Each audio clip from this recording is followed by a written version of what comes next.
আমরা মোট এখন অবধি সিএ সার্টিফিকেট দেওয়া হয়েছে 23,956 জনকে এবং মোট আবেদনকারীর সংখ্যা 2,30,605। একদিনে জোড়া পদক্ষেপ। একদিকে ডিজিটাল জনগণনার সেলফ এনুমারেশন প্রক্রিয়ার সূচনা করলেন মুখ্যমন্ত্রী, অন্যদিকে বিজেপি সরকার ক্ষমতায় আসার পর শনিবার আনুষ্ঠানিকভাবে কয়েকজনের হাতে তুলে দেওয়া হলো সিএ এর সার্টিফিকেট। হিন্দু, শিখ, খ্রিস্টান, জৈন, পার্সি, বুদ্ধিস্ট তারা কিন্তু অবৈধ অনুপ্রবেশকারীর পর্যায়ে পড়ে না, তারা শরণার্থীর পর্যায়ে পড়ে। এক্ষেত্রে ভারত সরকারের 2019-এর যে আইন, 2024-এর যে রুল, তাতে খুব পরিষ্কার বলা আছে যে সিটিজেনশিপ অ্যামেন্ডমেন্টের আওতায় এরা শরণার্থী। এই অবস্থায় আশায় বুক বাঁধছেন মতুয়ারা। ঠাকুরনগরের মতুয়া বাড়িতে এখনো চলছে সিএ ক্যাম্প। প্রতিদিনই এখানে অনেকেই আসছেন সিএ তে আবেদন করতে।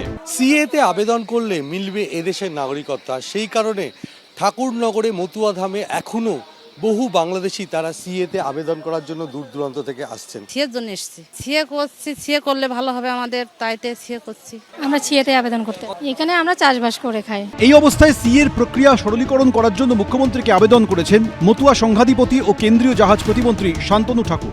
বহু মানুষ পেয়েছে, আগের তুলনাতে অনেকটা স্মুথ হয়েছে। মাননীয় মুখ্যমন্ত্রী উনি বলেছিলেন যে সম্পূর্ণভাবে সিএ কে বাংলার আয়তায়নে, বাংলা সরকারের আয়তায়নে এটা আগামী দিনে করা হবে। তাতে আমার মনে হয় খুব বেশি দ্রুত এটা ত্বরান্বিত হবে। উত্তর 24 পরগনার বাগদা, বনগা উত্তর, বনগা দক্ষিণ, গাইঘাটা, স্বরূপনগর সহ যে 5টি বিধানসভায় সংখ্যাগরিষ্ঠ ভোটার মতুয়া, এবারে বিধানসভা ভোটে তার মধ্যে 4টিতে জিতেছে বিজেপি। পাশের জেলা নদিয়ার রানাঘাট উত্তর পূর্ব, কৃষ্ণগঞ্জ, রানাঘাট দক্ষিণ সহ অন্তত 7টি বিধানসভায় নির্ণায়ক ভূমিকা নেন মতুয়ারা। 26-এর বিধানসভা ভোটে এই সবকটি আসনেই জিতেছে বিজেপি। বাংলাদেশ থেকে আসা সেই সব মতুয়াদের শরণার্থীর মর্যাদা দিয়ে সিএর শংসাপত্র তুলে দেওয়াই এখন নতুন সরকারের কাছে সবথেকে বড় চ্যালেঞ্জ। সমীরণ পাল, উজ্জ্বল মুখোপাধ্যায়, এবিপি আনন্দ। ট্রাইব্যুনালে 7 লক্ষ আপিল করেছে, 20 লক্ষ নট রেসপন্ডেড। এসআইআর এ 27 লক্ষের বেশি নাম বিচারাধীন ছিল। তাদের জন্য সুপ্রিম কোর্টের নির্দেশে ট্রাইব্যুনাল তৈরি করেছিল কলকাতা হাইকোর্ট। শনিবার ডিজিটাল জনগণনার সেলফ এনুমারেশন প্রক্রিয়ার সূচনা করে মুখ্যমন্ত্রী জানালেন, ওই 27 লক্ষের মধ্যে 7 লক্ষ মানুষ ট্রাইব্যুনালে আবেদন করেছেন, আর বাকিরা করেননি।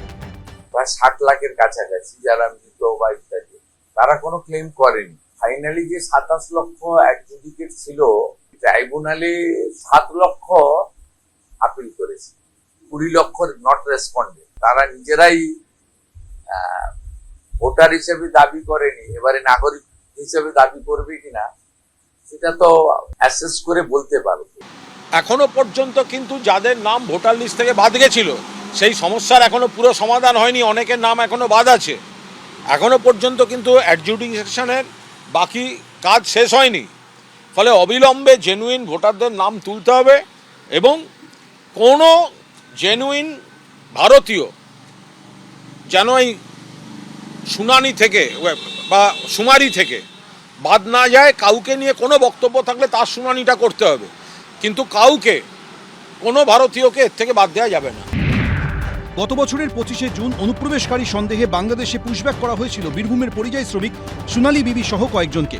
দীর্ঘ আইনি লড়াইয়ের পর গত বছরের 5ই ডিসেম্বর আদালতের নির্দেশে বাংলাদেশ থেকে দেশে ফেরানো হয়েছিল সোনালী বিবি ও তার সন্তানকে।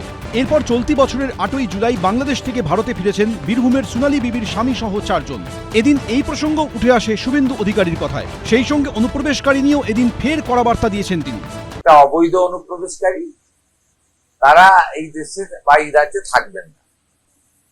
আগামী দিনে চিহ্নিত করে তাদেরকে ফেরত পাঠানো হবে সতর্কতার সঙ্গে এবং যাচাই বাছাই করে, যাতে বীরভূমে যে একটি ত্রুটি ঘটেছিল আগের সরকারের সময়ে, ভারতীয় তাকে পাঠিয়ে দেওয়া হয়েছিল বাংলাদেশ, আমাদেরও লক্ষ্য রাখতে হবে যাতে একজনও ভারতীয় যাতে এটার অসুবিধায় না পড়ে।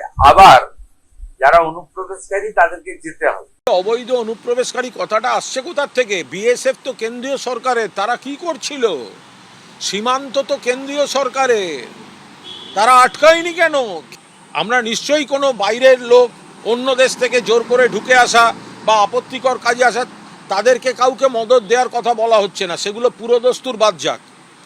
কিন্তু এই হিড়িকে যদি সোনালী বিবির মতো বাচ্চাদের নিয়ে জেলে বসে থাকতে হয় বাংলাদেশের, এটা কখনোই কাম্য নয়। শনিবার থেকে শুরু হলো সেলফ এনুমারেশন, চলবে 15ই আগস্ট পর্যন্ত। উজ্জ্বল মুখোপাধ্যায়, ঝিলম করঞ্জাই, এবিপি আনন্দ। এবিপি আনন্দ, এগিয়ে থাকে, এগিয়ে রাখে।